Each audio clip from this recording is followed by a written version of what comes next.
Hi friends, welcome back to Ela's kitchen and beyond. ഓണമൊക്കെ എത്തി അല്ലേ? എല്ലാവരും ഓണത്തിൻ്റെ തിരക്കിലായിരിക്കും. അപ്പോൾ ഇന്ന് നമ്മൾ ഉണ്ടാക്കാൻ പോകുന്നത് ഓണത്തിന് പറ്റിയ ഒരു കറിയാണ്, അതായത് ബീറ്റ്റൂട്ട് പച്ചടിയാണ്. വളരെ എളുപ്പത്തിൽ നമുക്ക് ഉണ്ടാക്കാവുന്ന ഒരു കറി തന്നെയാണിത് കേട്ടോ. നമ്മൾ പല കറികൾ നമ്മൾ ഓണത്തിന് ഉണ്ടാക്കുമല്ലോ, അപ്പം ഒത്തിരി സമയമൊന്നും കളയാതെ പെട്ടെന്ന് എങ്ങനെ ഉണ്ടാക്കാമെന്നാണ് നമ്മൾ നോക്കുന്നത് അല്ലേ. അപ്പോൾ അതിന് പറ്റിയൊരു കറിയാണ് ബീറ്റ്റൂട്ട് പച്ചടി. നമ്മളിത് രണ്ട് വിധത്തിൽ ഉണ്ടാക്കാറുണ്ട് കേട്ടോ. ഒന്ന്, നമ്മൾ ഈ ബീറ്റ്റൂട്ട് നമ്മൾ ഗ്രേറ്റ് ചെയ്തിട്ട് ഒന്ന് വഴറ്റി അങ്ങനെ ഉണ്ടാക്കാറുണ്ട്.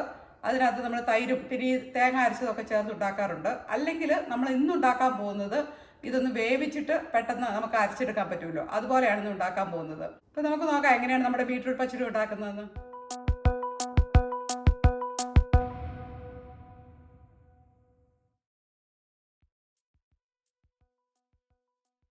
നമ്മുടെ പച്ചടി ഉണ്ടാക്കാനായിട്ട് വേണ്ട ബീറ്റ്റൂട്ടൊക്കെ ഞാനിവിടെ എടുത്ത് വെച്ചിട്ടുണ്ട്. ഞാനിവിടെ ഒരു 6 എടുത്തിട്ടുണ്ട് കേട്ടോ. കാരണം ഇത് കുറച്ച് ചെറിയ ബീറ്റ്റൂട്ടാണ് നമുക്ക് പ്രാവശ്യം കിട്ടിയിരിക്കുന്നത്. അപ്പോൾ നമ്മളതിൻ്റെ തൊലിയൊക്കെ ഒന്ന് പീലർ വെച്ചൊന്ന് കളയുകയാണ്.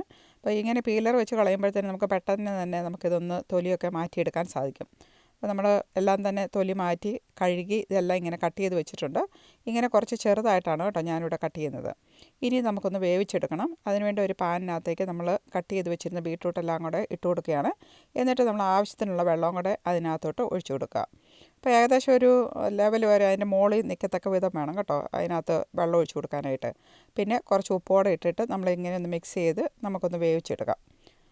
അപ്പോൾ നമ്മൾ ബീറ്റ്റൂട്ട് വേവാനായിട്ടൊന്നും ഒത്തിരി സമയമൊന്നും എടുക്കത്തില്ലല്ലോ. അപ്പോൾ അത് ഏകദേശം വെന്തിട്ടുണ്ട്. ഇതിൻ്റെ വെള്ളമൊക്കെ ഓൾമോസ്റ്റ് വറ്റി വന്നിട്ടുണ്ട് കേട്ടോ. അപ്പോൾ ഞാനിത് നോക്കിയപ്പോഴത്തേനും ഒരുവിധം വെന്തിട്ടുണ്ട്. ഇനി അതിൻ്റെ നമ്മുടെ സ്റ്റവ് അങ്ങ് ഓഫ് ചെയ്തേക്കാം. എന്നിട്ട് ഇതൊന്ന് ആറി വരുന്നത് വരെ നമുക്കൊന്ന് വെയിറ്റ് ചെയ്യാം. കാരണം ഇത് ആറിയതിന് ശേഷമാണ് നമ്മൾ അരയ്ക്കാൻ പോകുന്നത്. ഇപ്പം ബീറ്റ്റൂട്ടൊക്കെ നന്നായിട്ട് തണുത്തിട്ടുണ്ട്. ഇനി നമുക്കൊരു മിക്സിയുടെ ജാറിനകത്തോട്ട് കുറേശ്ശായിട്ട് ഇട്ട് കൊടുക്കാം. എന്നിട്ട് ഇത് നന്നായിട്ടൊന്ന് അരച്ചെടുക്കാം. അപ്പോൾ അതിനകത്ത് വേറെ വെള്ളമൊന്നും ആഡ് ചെയ്യരുത് കേട്ടോ. ഇതുകൊണ്ട് തന്നെ നമുക്ക് പെട്ടെന്ന് അരച്ചെടുക്കാൻ പറ്റും. ഇത് അരച്ചിട്ടുണ്ട്. ഇനി നമ്മൾ ഇതൊരു പാനിനകത്തേക്ക് ട്രാൻസ്ഫർ ചെയ്യുകയാണ്. അപ്പോൾ അതെല്ലാം കൂടെ നമ്മൾ ഇട്ട് കൊടുത്തിട്ടുണ്ട്. ഇനി ഒരു ബാച്ച് കൂടെ നമുക്ക് അരയ്ക്കാറുണ്ട്. കാരണം ഞാനിത് രണ്ടായിട്ടാണ് അരച്ചത്, ചെറിയ ജാറാണല്ലോ. അത് ഇതിനകത്തോട്ട് ഇട്ടതിന് ശേഷം അടുത്ത കൂടെ നമുക്കിതിനകത്തോട്ട് അരച്ച് ചേർക്കാം.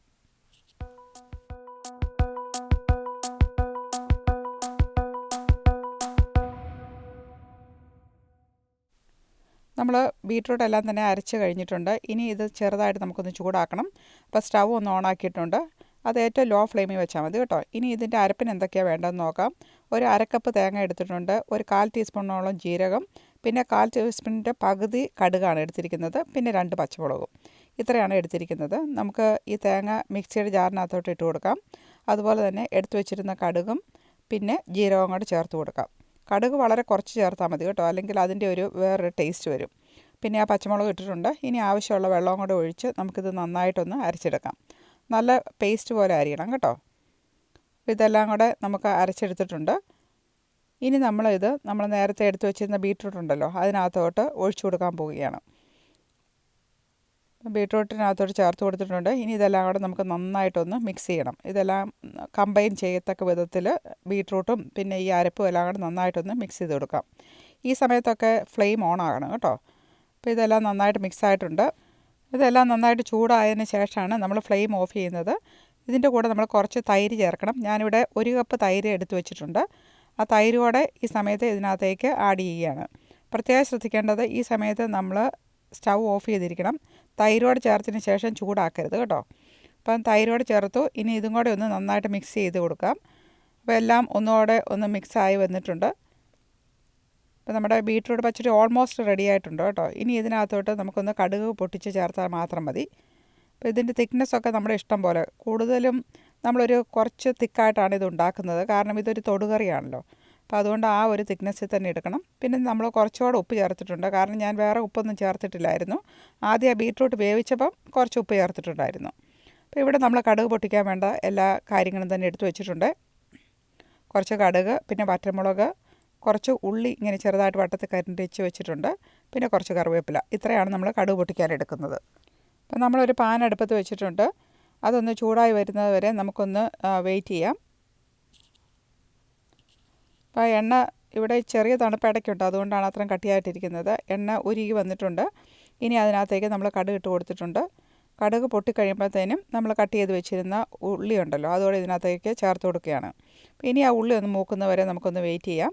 ഒരു ഗോൾഡൻ ബ്രൗൺ ആകുന്നവരെയാണ് നമ്മൾ വെയിറ്റ് ചെയ്യുന്നത് കേട്ടോ. ആ സമയത്ത് നമ്മൾ ഇതിനകത്തേക്ക് കുറച്ച് മുളക് കട്ട് ചെയ്ത് വെച്ചിരുന്നതും കൂടി ഇട്ട് കൊടുത്തിട്ടുണ്ട്. ഇനി ആ മുളക് കൂടെ ഒന്ന് മൂത്ത് വരുന്നവരെ വെയിറ്റ് ചെയ്യാം. അപ്പോൾ ഇനി നമ്മൾ ചേർക്കാൻ പോകുന്നത് കറിവേപ്പിലയാണ്. അതോടെ ആഡ് ചെയ്ത് നമുക്ക് പെട്ടെന്ന് തന്നെ സ്റ്റവ് ഓഫ് ചെയ്യാം കേട്ടോ. അതൊന്ന് മിക്സ് ചെയ്തതിന് ശേഷം സ്റ്റവ് ഓഫ് ചെയ്ത് കൊടുത്തിട്ടുണ്ട്. ഇനി നമ്മുടെ ബീട്രൂട്ട് പച്ചടി ഉണ്ടല്ലോ, അതിനകത്തേക്ക് കടുക് പൊട്ടിച്ചതെല്ലാം കൂടെ ട്രാൻസ്ഫർ ചെയ്യുകയാണ്. അപ്പോൾ ഇതുകൂടെ ചെയ്യുമ്പോഴാണ് കറിക്ക് നല്ലൊരു ടേസ്റ്റ് വരുന്നത് കേട്ടോ. കടുക് പൊട്ടിച്ച് ചേർക്കുന്നതാണ് അതിൻ്റെ ഒരു ഹൈലൈറ്റ് എന്ന് പറയുന്നത്. അപ്പോൾ ഇതെല്ലാം കൂടെ നമുക്കൊന്ന് മിക്സ് ചെയ്തെടുക്കാം. നമ്മുടെ അടിപൊളി ബീട്രൂട്ട് പച്ചടി ഇവിടെ റെഡി ആയിട്ടുണ്ട്. അതിൻ്റെ ആ കളറൊക്കെ ഉണ്ടോ, നല്ല ഭംഗിയാണ് അല്ലേ. ഞാനിപ്പോഴും ബീട്രൂട്ട് എടുക്കുമ്പോഴൊക്കെ ഓർക്കും എന്തൊരു ബ്യൂട്ടിഫുൾ കളറാണ് അതിന്. നല്ല രസമുണ്ട് കാണാനായിട്ടല്ലേ. എന്തായാലും നിങ്ങൾ ഇതൊന്ന് ഉണ്ടാക്കി നോക്കൂ കേട്ടോ. ഇത്രയും പണിയേ ഉള്ളൂ, പെട്ടെന്ന് തന്നെ നമുക്ക് ഉണ്ടാക്കാൻ പറ്റും. ഒന്ന് ട്രൈ ചെയ്ത് നോക്കൂ കേട്ടോ. അപ്പോൾ നിങ്ങൾ കണ്ടില്ലേ എങ്ങനെയാണ് ബീട്രൂട്ട് പച്ചടി ഉണ്ടാക്കുന്നതെന്ന്. വളരെ എളുപ്പം തന്നെ ഉണ്ടാക്കാൻ സാധിക്കും. നമ്മൾ ഓണത്തിന് ഒത്തിരി കറികളൊക്കെ ഉണ്ടാക്കുന്നതിൻ്റെ ഇടയ്ക്ക് ഈ ഒത്തിരി സമയമൊന്നും കളയാനായിട്ട് കാണത്തില്ലല്ലോ അല്ലേ. അപ്പോൾ പെട്ടെന്ന് തന്നെ ഇങ്ങനെ ഒരു പച്ചടി ഉണ്ടാക്കാം. കുട്ടികൾക്കൊക്കെ പ്രത്യേകിച്ചും ഇഷ്ടമാണ് ബീട്രൂട്ട് പച്ചടി, കാരണം അതിനകത്ത് അധികം എരിവൊന്നുമില്ലല്ലോ. അതുകൊണ്ട് കൂടുതലും കുട്ടികൾക്കൊക്കെ ഇഷ്ടപ്പെടുന്ന ഒരു കറി തന്നെയാണ്. അപ്പോൾ എന്തായാലും നിങ്ങൾ ഇതൊന്ന് ട്രൈ ചെയ്ത് നോക്കുക. ഓണമൊക്കെ നന്നായിട്ട് ആഘോഷിക്കുക. എല്ലാവർക്കും സ്നേഹം നിറഞ്ഞ ഓണാശംസകൾ.